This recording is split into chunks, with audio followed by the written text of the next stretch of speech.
Long Lord Christ, Trooper, I Warp Lot. Yeah, overall, Trooper, we're gonna have to get that changed on your YouTube. I see when you check into Delaware, they see meat first. Lock it. Boom, boom, boom. Okay. Hold on, Slack it. Let me see if I can pull out what I need to from here real quick.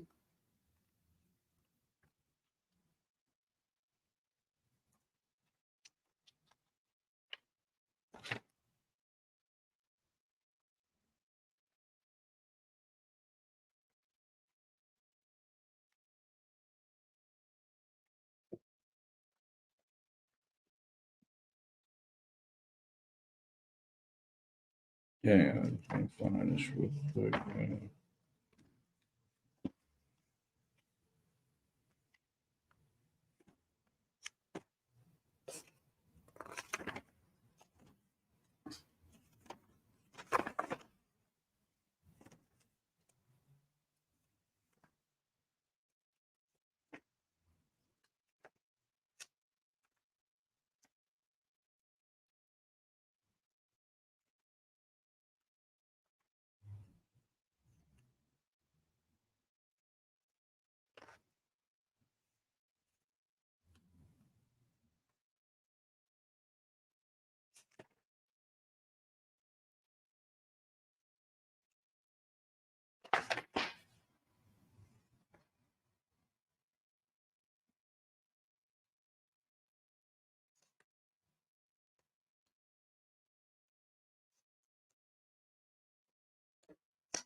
Okay.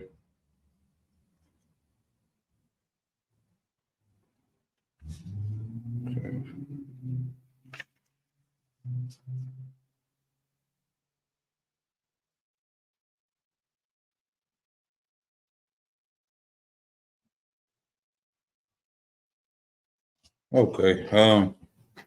Yeah, let's go. Let's get some precepts real quick, ready to go. We're gonna start with John 3:16. Talk about God loves everybody. These are some of the precepts um, that Christians use to teach that God loves everyone, and I just want to show how evil it is to teach that. Um, let me see. Give me one more minute. I can. If y'all have any questions, go ahead, type them in the chat. Baba Kashak. All right.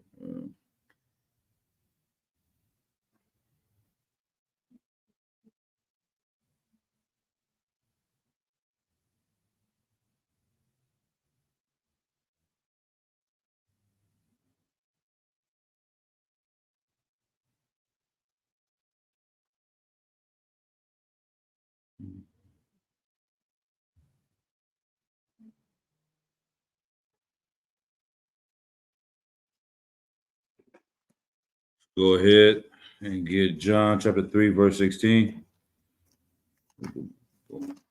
This is the most known precept probably on planet Earth of the Bible. This is right before let there be light.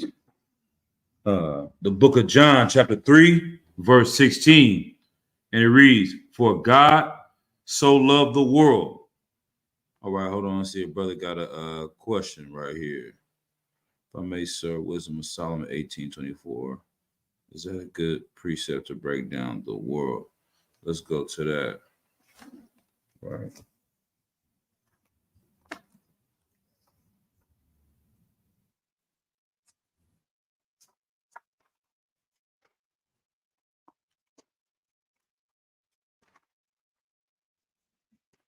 You said Wisdom of Solomon.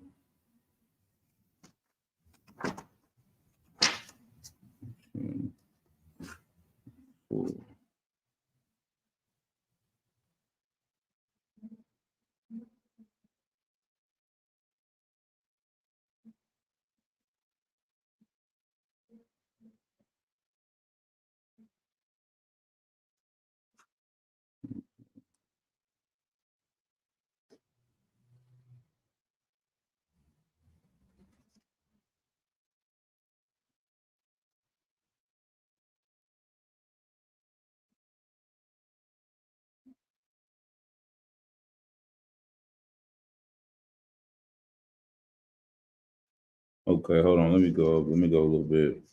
Um, oh, I think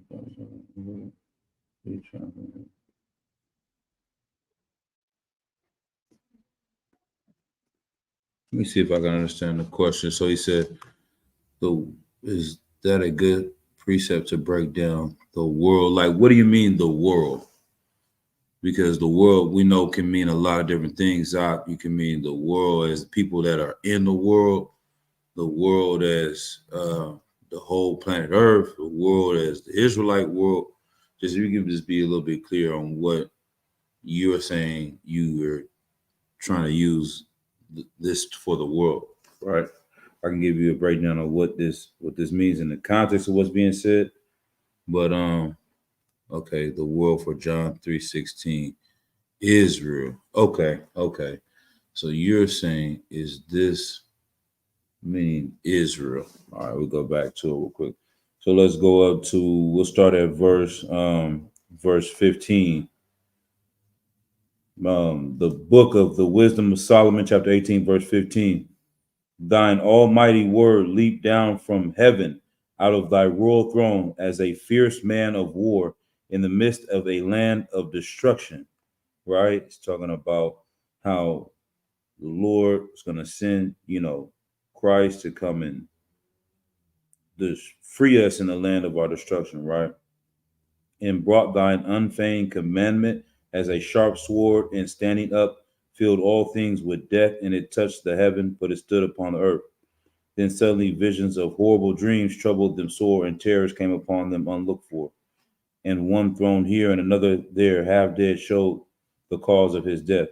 For the dreams that troubled them did foreshow this, lest they should perish, and know why they were afflicted.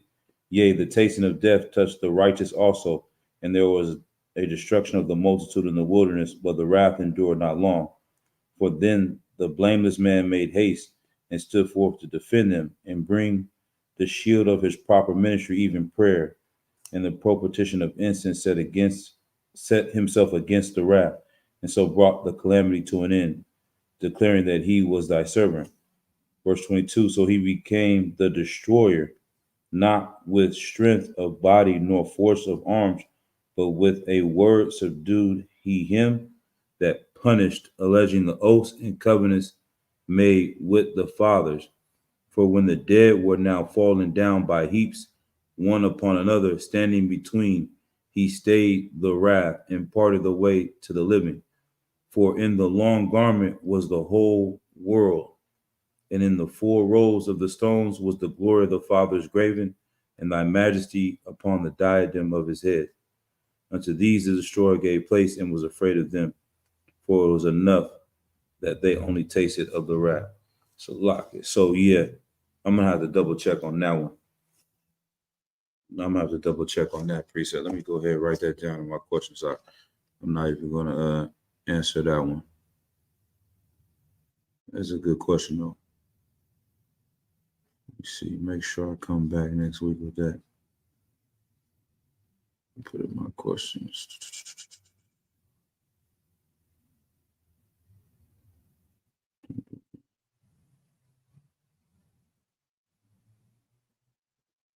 Solomon 18 and we'll get 24.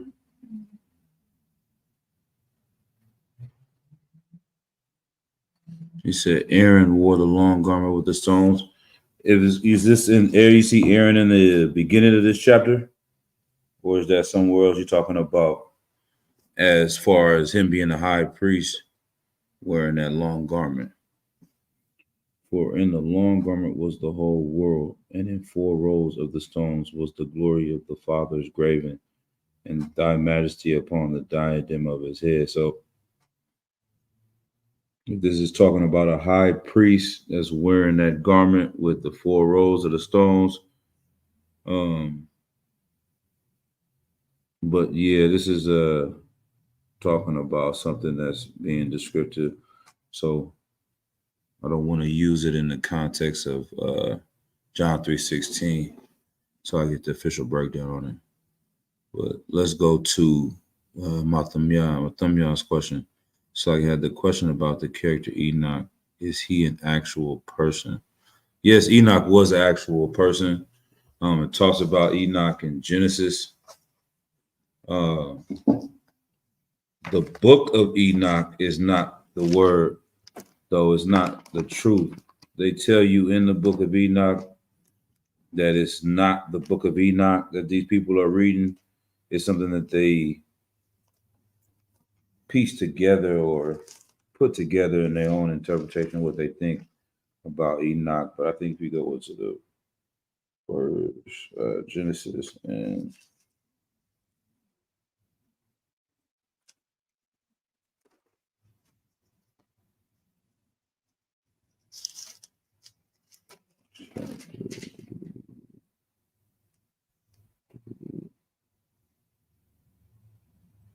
so Genesis chapter 5 and verse 18, it says, and Jared lived 162 years, and he begat Enoch.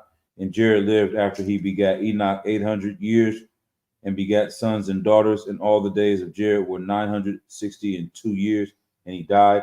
And Enoch lived 65 years, and begat Methuselah. And Enoch walked with the Most High after he begat Methuselah 300 years, and begat sons and daughters. And all the days of Enoch were 365 years, and Enoch walked with the Most High, and he was not, for the Most High took him. And then it talks about Enoch, I believe, let's see, in Psalms 49, 15. It talks about Enoch at different times throughout throughout the Bible, but that book of Enoch is not the real book of Enoch that was written by men of the Lord. So, yeah, hopefully that answers that question for you. Yeah. All right. All right, let's get into this topic as far as John 3:16. When it comes to John chapter 3, verse 16, like I said, this is the most quoted precept. I remember watching a TV show. It was about some pastors. Forget the name of it. It's called the name of the show. It's a funny little show with these Edomites talking about some $1 million, multi-million-dollar church organization. What do they call that? Prosperity gospel churches, mega church, thousands of members, and the family is basically a bunch of scam artists. And in essence, they basically Christians. You know what I mean? No difference than Joel Osteen and Creflo Dollar, of course, TD Jakes, all these different pastors. It was showing the Edomite version. You know, you've heard of all these men over the years that have been out here. Were really just some snake oil salesmen that come and use the Bible as their hustle to make money.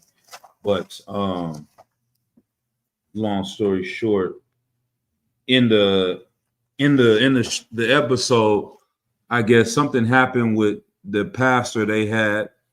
The assistant pastor was a family member. He ended up coming across some money, was able to steal some money and run off. So they didn't have him to run their other church in another city. So they're like, we need to get a new pastor to run the church. And so they going around the room asking different people. And they get to the one brother. He like, I think he's a security guard or whatever. He just a regular worker at the church, probably sweeping up, doing janitor work or security guard. He got him up. He said, hey, what does John 3:16 say? He said, God so loved the world, he gave his only begotten son. He said, all right, boom, you got the job. Sit down. That's all you need to know. Boom. You know that precept, you good to go to be a Christian pastor. You don't have to know anything else outside of this. And it's so evil how they use this precept to destroy our people. And once again, you know, I'm going to go into one of their books to show you the real evil behind what they're saying, right? But so let's go to it. For God so loved the world that he gave his only begotten son, that whosoever believeth in him should not perish, but have everlasting life. Like the fact that he's saying he loved the world is where everyone gets tripped up. They take it to mean every nationality, every person, every creature on planet Earth, that he gave his only begotten son, that whosoever believeth in him not perish but have everlasting life. They perverted this meaning, which is really right. I always think about John, Stone Cold Steve Austin too, man. He always was quoting that. He's Austin 3:16. He want to change the precept to be about him, right? But what's really going on here is if you go up and you see the context, Christ is having a conversation with Nicodemus, and he is talking about Israelites and the Israelite world. And we know this word can be used for different things, and that's why it's important. That's a good question about the brother asking about what is the context of this world right here, because it can change as things go, right? But them using that, what's the real purpose behind it? Like, that's when you start studying Esau, you start to see that he doesn't do anything just to be doing it. There's a deeper purpose of him teaching you to love all these other nations. It sounds good. It makes you want to get on board with him. It makes you fight anyone that says something contradictory, because it sounds evil to say the opposite, that God doesn't love everyone, God doesn't love everybody. That sounds evil to tell that to a Christian. But the real evil is to teach someone that God loves everybody and loves whoever for what, no matter what they do, no matter how long they do something, no matter they continue to do something, God's gonna still love you, right? And we'll get some precepts to prove why we say that he doesn't love everyone, right? So, damn, this thing's deep, right? And there's gonna be some big words in here. You know, like I said, I read these different stuff, but it shows you um, how evil these bastards are. And the book I'm reading, right, is about the book called 1984. If y'all ever had to read that in school growing up, it's a very famous book, 1984, talking about a government that is completely running the people, brainwashing them. There is no freedom. They have to do whatever the people running it. I think they call it Big Brother. You got to completely be in obedience and submission to them, or they're basically going to unalive you, brainwash you, put you into a prison, all of that. If you go out of the box they put you in and think outside the box, you're in trouble. If you do anything that's outside of what they want you to do, you're in trouble. And this shows you really how the mind of these devils think, and the fact that we live in that box right now, that people are enslaved in captivity in this place. This is already going on. It's not a made up reality in a book. But if you don't understand how they think, you can't get out of this captivity. And this is the reason why we teach the things we teach. But we're going to use their own words to trap them up, right? So totalitarianism, or being enslaved underneath a government that's completely ruling, as compulsory love, like you have to have love in this under this government, right? To be a good citizen means loving Big Brother so fully as to lose yourself. I'm like, man, that's a heavy point, right? Why is that a heavy point? Because you love your oppressor so much. You have to love America so much. You have to love Caesar Borgia so much, right? Yeah, George Orwell. Yep, that's the book, right? You have to love them so much, you lose yourself. You lose your identity by loving this other nation so much. You feel like none of this matters about you being an Israelite because you love all nations. So what does it matter which nation you are? You're a spiritual Israelite. That's the first thing. When they say God so loved the world and made it about all nations, they made the importance of being an Israelite go away. It doesn't matter if you're a child of Israel anymore if God loves all nations of people, right? You lose yourself. In the actual totalitarian states on which Orwell based his novel, this form of love was manufactured by relentless propaganda backed by terror. God damn. If this doesn't describe the condition of blacks, Hispanics, and Native Americans, I don't know what else does. The propaganda is the Christianity, it's the TV, it's the news. They bombarded you with propaganda to believe whatever the oppressor is telling you, right? And then they back it up by terror. You're going to have to be in utter fear of death and punishment of going against this oppressor. So you got to go with them, and then they brainwash you on a day in and day out. So you actually start to believe everything that they tell you. You started off as just being in fear for your life, and then eventually you're going to buy into it and accept what they're telling you, right? The propagandizing and persecution in which Big Brother and his real life counterparts engage are necessary, because if love is fundamentally anti-egalitarian, we'll do these big words, it's against being equal. Real love is not equality, right? And self-directed, and thus impossible to manufacture on the demand. What the hell is he saying? Right? The totalitarian who attempts to such a thing must control the whole reality that surrounds the individual. This is what they seek to do.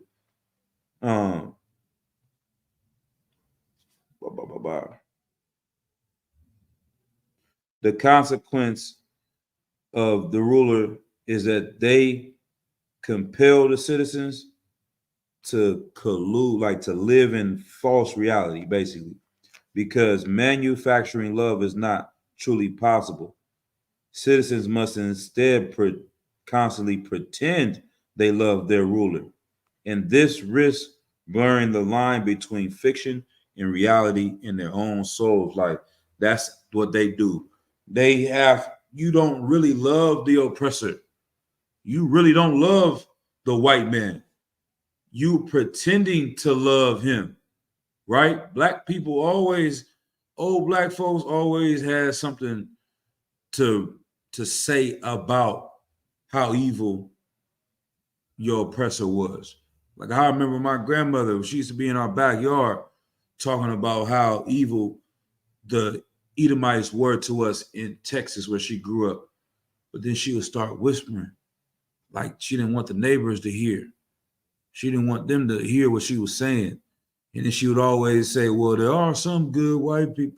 They always got to go back and act like you pretend to love these people because you really don't love these people, right? But let's see. When an ideologically totalitarian society makes its people live a lie, right? More than politics, blah, blah, blah, blah, blah. Okay, blah, blah. Okay, we ain't going to go through all this. Let's just go through a lot of different stuff, right? Blah, blah, blah, blah, blah. Let's go to the key points, right? Okay, let's go to this a little bit. Let's start the same. The reason for this is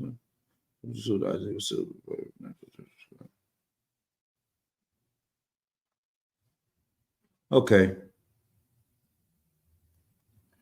It says, that's why Plato sought to eliminate the affection between parents and children to create a new society where all will be equal. Even nature, which is unequal, must be overcome. And overcoming nature requires an effort not of reason, but of will. Orwell emphasizes throughout 1984 that Big Brother's rule rests fundamentally on forcing reality to fit his will. This is embodied in the party's self-contradictory slogans. Peace is strength, war is peace, freedom is slavery. And Winston's last accepts that 2 + 2 = 5. So long story short, they're going out and making you believe something that is not real is real. There was an experiment they did where they're in a room full of people and they're looking at a circle, and everyone that looks at it says this is a triangle, something like that, right? So you pass something to me, it's clearly a circle or a square, and then they say this is a triangle. You're like, yeah, it's a triangle. 17 people are in on the experiment. They know it's a circle, but they're gonna say this is a triangle. Yeah, okay, boom. Yeah, this is a triangle. They pass to the next person. Yeah, you see, this is a triangle. Yeah, it's a triangle.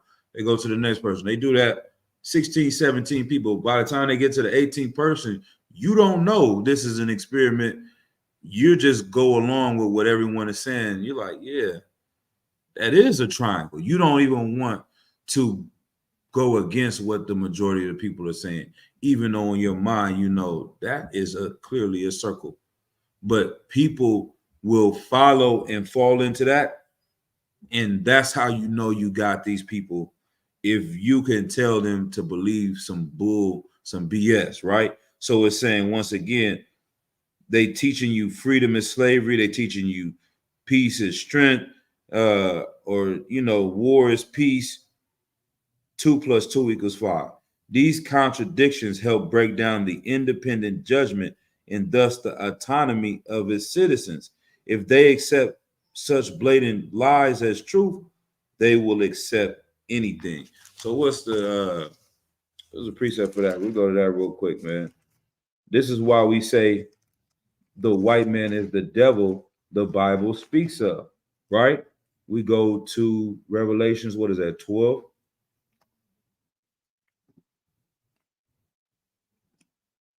Ooh, ooh, ooh, ooh, ooh. Right? Revelations chapter 12, verse 9. And the great dragon was cast out, that old serpent called the devil and Satan, which deceiveth the whole world. He was cast out into the earth, and his angels were cast out with him. You understand? Esau's biggest talent is his ability to lie and to deceive. If he can convince you something right in front of you that is false and you accept it to be true, then he is in complete control of you. If I can convince you in front of your own eyes that this circle is a triangle and you accept it, then I can tell you whatever I want and you're going to do it. That's why nowadays they have gotten to the point of years and years and years of breaking people down mentally. It says they don't want you to be an individual. You can't think individually.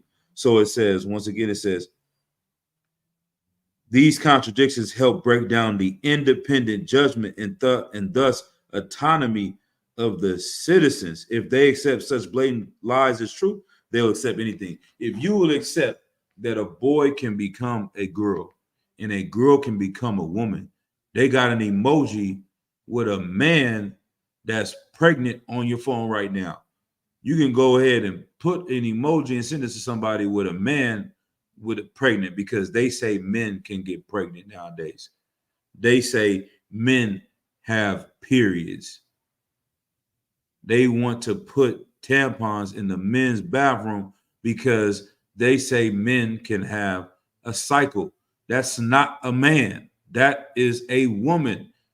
They're going to the men's bathroom, but it doesn't change that they are a woman, man.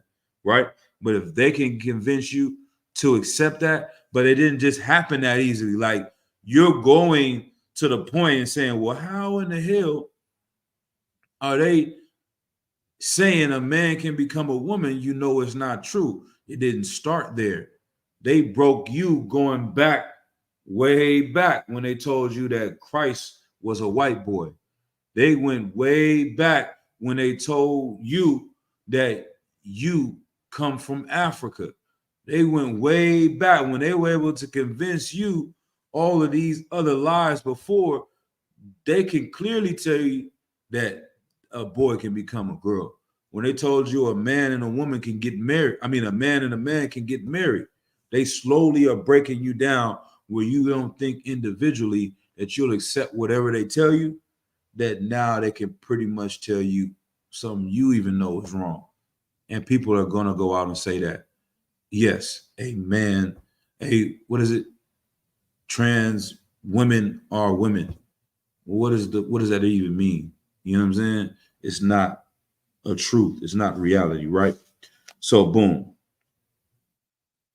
Big Brother's anti-reality slogans take this effort to the greatest extreme. Oceania's existence is premised on the idea that reality itself is a social construct. Good night. That's another thing they try to do. This is something that people are really thinking and saying these days. I think Russell Simmons' daughter was saying that reality is not even real, that we living in a simulation, or people are saying that this is all these alternate universes and this is just something that's not even real. So if you saying this ain't even real, then what does it even mean? Nothing even matters. This is something that's going on in your own head. Nobody else in the world exists. This is all in your own brain. That makes you psychotic. That makes you a schizophrenic. And if you're schizophrenic, you can go and believe any damn thing that someone tells you tomorrow because you don't believe in anything today, right? If reality is a social construct, there's no role for individual judgment, including the appreciation on which love depends, because the difference between true and false, or this and that, is transformed from a determination of reality to a function of the ruler's will. Blah, blah, blah, blah. So if there is no truth, there is no lie, there is nothing other than what the leaders are telling you, right? But let's see. Here goes the most important part, right? If there is no difference between this or that, then perhaps, ironically, there can be no difference between love or hate. When this reaches its most extreme point, it becomes something that physicists call the singularity. It comes to a point where the rules no longer apply, physical laws no longer apply. Just as indiscriminate and equal love of all people would really mean not loving anyone. So the difference between love and hate becomes merely semantic, right? So let's just break. I said I'm bringing this out, but we're gonna try to break it down just to regular terms, because this is how the oppressor tries to confuse you. They use all this complex language, and the Bible says that they will speak to us in a language that we cannot understand. They don't talk to us how we think. What the hell what is he trying to say here, man? He's saying that if you love, if anything else on here that's important, right?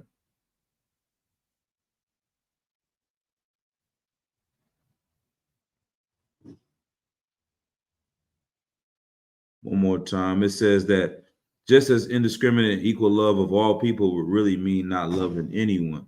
So the difference between love and hate becomes just words. Like, you're saying you love all people is really hateful to certain people. What does that mean? If you say you love all people, then that means you love rapists, right? If you say you love all people, that means you love child molesters, right? If you really love people that have been abused and raped, then how do you love the rapist the same way? If you saying you love children, how do you love child molesters too? You can't love both. You're gonna have to hate something in order to truly love something. And if you truly love your people, you're going to have to hate the enemies of your people. That is true love. So let's get that in Psalms right there, man. Because they're showing you. Was it Psalms 139? Psalms 139. I'm gonna get that's it for the books for now. But Psalms 139 and verse 22. We started verse 21. Wow, man, let's go up a little bit. Verse 20. For they speak against thee wickedly, and thine enemies take thy name in vain. Do not I hate them, O Lord, that hate thee? And am not I grieved with those that rise up against thee? I hate them with perfect hatred. I count them mine enemies. If you love the Lord and the Lord has enemies and you love his enemies, then you hate the Lord. It's that simple. If you love black people and then you love the people that hate black people, you hate black people. That simple. Now, you know how it seems so simple to understand, right? When you put it that way, at least to me, I don't know if it may be confusing anybody else, but if you love children and then you love child molesters, you hate children because you're not protecting them. You're not fighting for them. You're promoting and helping the people that are harming the children. And that's why it's another thing, like I was bringing it out a couple weeks ago. There are men that go out and profess to want to help our nation and our people, and they do things that are positive in the community, like giving out backpacks, you know, giving out turkeys, giving out gifts to the children, promoting positivity amongst our communities. That's important, and it's to why that brothers are trying to do something, but all of it means nothing because on the other side they go out and treat their mothers like whores. You want to say what's wrong with the young black men and still whore out his mother, whore out his sister, whore out his daughter? How are you going to have unity for black people when you hate the women of our people? You hate and destroy the mothers and daughters of our people. You don't really have real love for our people, right? And so you going to the strip club is promoting child molestation, right? Every time you go to the strip club and you give money to these women for being strippers, you're promoting child molestation. Because the only reason why this sister is in that club shaking her tail for money is because she was molested as a child. When you support prostitution, when you support the pornography, you are supporting child molestation, and you hate children. There's no other way you can have both. You can't love this evil, which was created by evil, and love and love the children who are going through these things. You see what I'm saying? And that's what the oppressor knows. He knows in order to get strippers, he got to have this on the back end. In order for him to get prostitutes, he got to have this on the back end or the front end, however you want to say. This got to come first. So he is going to let these cats out of jail. You wondering why is it this cat over here is selling dope and he gonna get 50 years for selling dope? This other cat over here and raping children, he gonna get out in 2 years, 5 years, 3 years. Why is he not getting the 50 years? Because they need him to get out to molest more children so that this oppressor can have a strip club to go to, right? But exactly. So that's why David is saying, "Do not I hate them, O Lord, that hate thee." How can I love the people that hate the Lord and say I love the Lord? And am not I grieved with those that rise up against thee? I hate them with perfect hatred. I count them mine enemies. They your enemies, they mine enemies too. If I'm riding with you, I can't ride with them. You riding with black people, you can't ride with these other nations. You riding with blacks, Hispanics, and Native Americans, you can't ride with these other nations. Let's go to Psalms 90 and 2. The book of Psalms, chapter 90, verse 2. Before the mountains were brought forth, or ever thou hast formed the earth and the world, even from everlasting to everlasting, thou art the most high. There's a difference between the earth and the world right here. That John 3:16 world they're talking about is talking about the world of Israel, not the entire planet Earth. Let's go to Hebrews 11 and 3.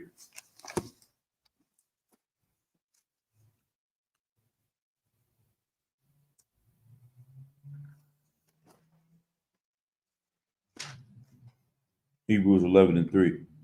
Through faith, we understand that the worlds were framed by the word of the Most High, so that the things which are seen were not made of the things which do appear. Like this is saying worlds plural because they are different worlds. He formed all these different worlds that we see, the white world, the Asian world, the Arab world, all these different worlds were framed and formed by the Most High, right? Let's drop that. We're going to go to John, 1 John 2 and 15. This contradiction, right, of God so loved the world, he gave his only begotten son. So that.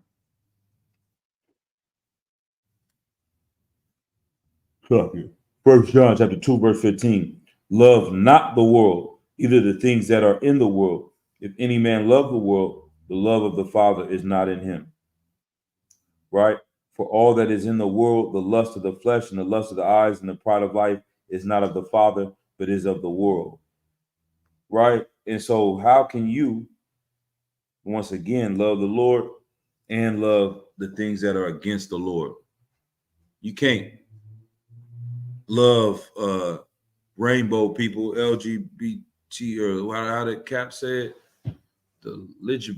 Yeah, he put it as in one word. That was fire. I'm like, yeah, I got to learn that one, Captain Zaryak, the way to say they these rainbow people, man. But how can you love them and their lifestyle and love the Lord?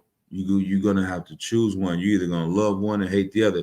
That's what Christ said. You can't serve two masters. That's it right there. You cannot serve two masters. You can't love all nations and love one nation of people. And they use that in a diabolical, how everybody online, this is diabolical for them to teach us to love every nation because it takes away all of our love for our own people, right? The Most High is definitely a separatist, even with the animal kingdom, right? The zebras with zebras, the lions with the lions. You know what I mean? Exactly. But they're trying to convince us to be sheep and go live amongst the wolves. They want us to be sheep and go live amongst the lions. And these other nations are trying to destroy us. Matter of fact, let's get that one. Because the Lord explained it perfectly, right?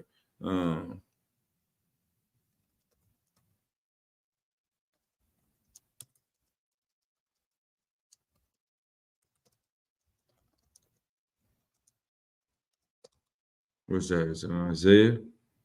Isaiah 56 and 9.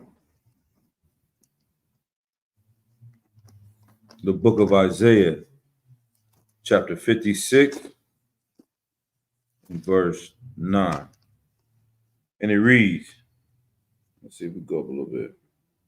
All right? We'll go up a little bit for context. Book of Isaiah, chapter 56 and verse 8. Yahweh, the Most High, which gathereth the outcasts of Israel, saith, yet will I gather others to him, besides those that are gathered unto him. All ye beasts of the field, come to devour, yea, all ye beasts in the forest, right? His watchmen are blind. They are all ignorant. They are all dumb dogs. They cannot bark, sleeping, lying down, loving to slumber. All these different nations, they come to devour and eat of the children of Israel. All ye beasts of the field come to devour. These are the other nations. This is no different than, like I said, you have a what they call it, a live flock of sheep, and you welcoming all the beasts of the field to come and eat your sheep. How can you protect and say you love the sheep and invite these other animals to come and destroy them? And that's what these pastors are doing when they teach us to love these other nations. They're opening us up to accept them into our communities, but we're not allowed to go in their communities. You don't go to Chinatown and see Black-owned businesses. You don't go to the Arab side of town and see Hispanic businesses. You don't go to the East Indian part of town and see the Native American. They call the Native Americans Indians. You don't see Native American Indians living amongst East Indians because they don't want us to devour them, but they will come to our communities and set up shop and devour us and eat everything off of our plate and enrich and fatten themselves, right? Um, right. Uh, boom, boom, boom, boom, boom.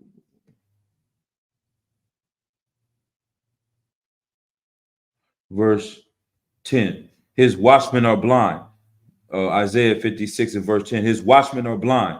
They are all ignorant. They are all dumb dogs. They cannot bark, sleeping, lying down, loving to slumber. Like these is lazy guardmen, right? They're supposed to be watching out, just like a watchdog, protecting the people. And that's the spirit I think when I hear Commandant General Yohana, how he chastises these pastors every week on Black Watch. Like you pastors should feel sick about yourself. You're supposed to be the guard dogs of the children of Israel. You're supposed to be protecting us from these people and these devils that are destroying us. You're supposed to be the first ones to step up and say, you know what? These people out here listening to me, y'all doing this to our people. Damn that. You do this again, we all hell is gonna break loose. That's what TD Jakes is supposed to come out and do. That's what Cleflo Dollar. That's what Al Sharpton is supposed to do. Man, you kill one more brother in the hood for no reason. We gonna get all these strong brothers up here. We're gonna be at your door. It's gonna be a goddamn problem. That's what they supposed to do. But instead, they do the opposite. They come out and they feed you to the beast. They tell your people to calm down, forgive them, turn the other cheek, cry, uh, twerk and dance. You had a protest for Black Lives Matter and women out there twerking for Black Lives Matter, man, not doing nothing for the people. That's how they devour us, right? So it says, yea, they are greedy dogs which can never have enough, and they are shepherds that cannot understand. They all look to their own way, everyone for his gain from his quarter. That's what they doing. This is all for their own gain. They don't bark. They just lying down and loving to sleep on the job. That's how these pastors are doing, right? But let's go to another precept.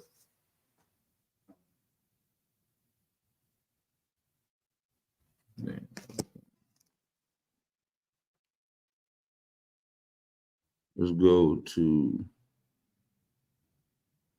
Isaiah 45 and 17.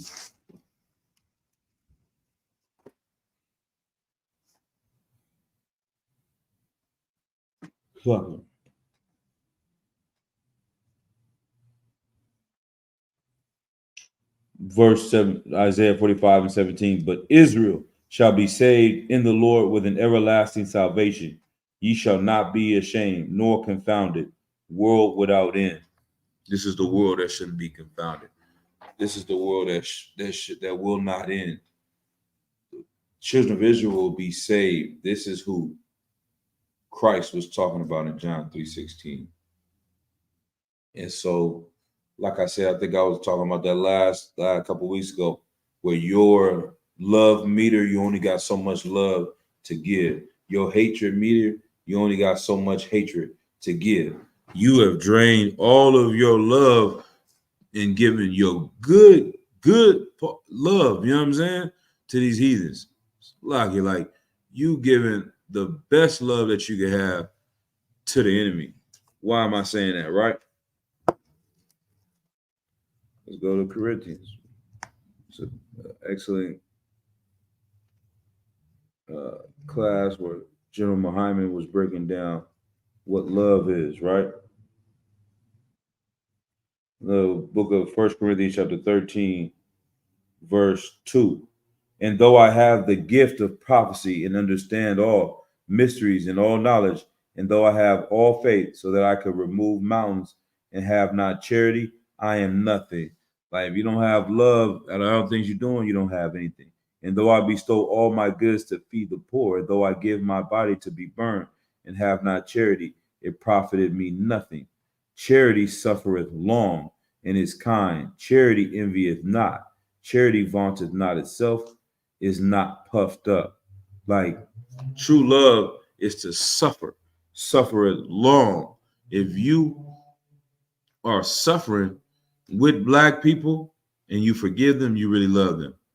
Like that's the scapegoat people use this day. The reason why you're not gonna defend the black communities because black people are the one that have harmed you in your life. Latinos are the ones that have harmed you in your life, so you don't have any forgiveness for them. You have nothing but hatred for them, and that's because you gave all your love to your oppressor, right? And so you have suffered and with them, the things that they've done, you're willing to sacrifice everything in order to accept them, and you have nothing left to give your people except your hatred, except your disdain, except your disloyalty. Like you're so loyal to your oppressor, you disloyal to your people. All those things go hand in hand. You're so obedient to them, you're disobedient to us. Anything that's right on the right hand side, on the left hand side, you completely running with it, chasing after this pressure, right? Let's see. Anything else we got? We approaching the hour mark. We don't hold this one too much. We're getting closer to 9 o'clock. But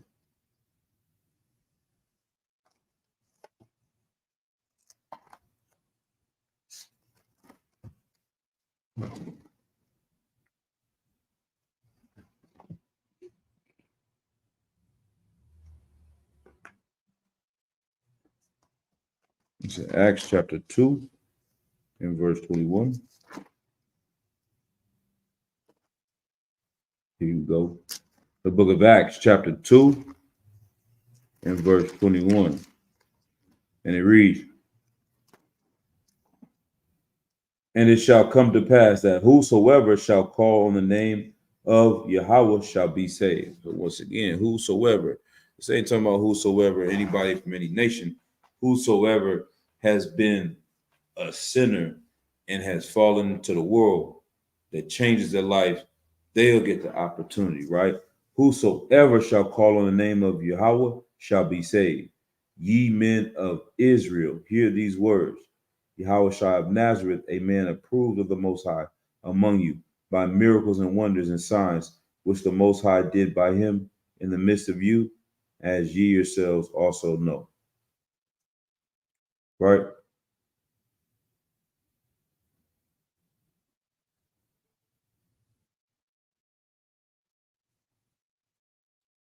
That's what it's saying, man. Ye men of Israel, hear these words. Yahweh of Nazareth, a man approved of the Most High, man. This is to the children of Israel. Whosoever believeth in him shall be saved. Not all these goddamn nations, what they try to teach you. And like I said, you see it happening all the time. These cats go up and have so much love, so much smiling, all in the face of an oppressor. If they, you know,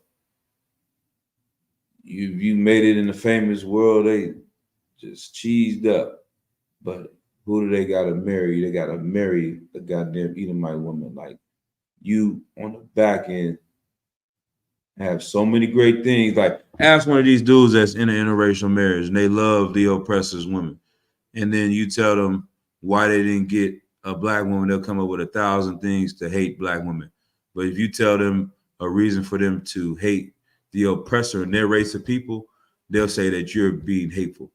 But you can go on one end and say all these hateful things about black women and generalize their whole race. Do that for the oppressor. They're gonna be, oh, you putting all them in the same boat. You can't do that. This is that, and the third. They'll justify why they're dealing with this white woman, but then at the same time talk about you when you try to deny them. They'll talk about black women. You understand what's wrong with black women? They'll be just as racist as them against us. In order to defend them, right? Salakia.